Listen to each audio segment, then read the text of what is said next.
आमचे डी-व्ही पथकाचे इन्चार्ज ए-पी-आय शशिकांत मुसळे, त्यांच्यासोबत ए-एस-आय बाळा साकोरे, विशाल अंकलवार, विशाल भैसारे, वसीम देसाई, ललित शेंडे आणि अविनाश चव्हाण यांच्या पथकाने ही कामगिरी केलेली आहे. पेट्रोलिंग दरम्यान त्यांना एक संशयित वाहन मिळून आलं होतं.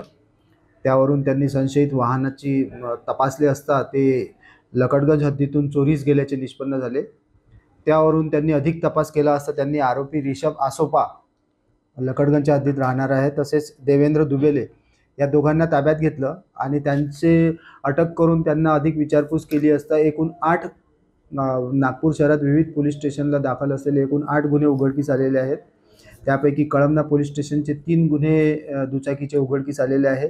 एक जरीपटका पोलीस स्टेशनचा, एक लकडगंज पोलीस स्टेशन, एक पारडी पोलीस स्टेशन, एक नंदनवन पोलीस स्टेशन असे एकूण 8 गुन्हे उघडकीस आलेले आहे. एकूण 2,48,000च्या मोपेड गाडी आणि एक स्प्लेंडर गाडी अशा विविध कंपनीच्या दुचाक्या जप्त करण्यात आलेल्या आहेत. एक आरोपी रिषभ आसोपा जो गाड्या चोरायचा आणि चोरल्यानंतर तो देवेंद्र दुबेले याला तो विकायसाठी द्यायचा, तर दोघांनाही आम्ही अटक केलेला आहे आणि एकूण 2,48,000चा मुद्देमाल आणि असे 8 वाहनं आम्ही त्यांच्या ताब्यातून जप्त केलेले आहे.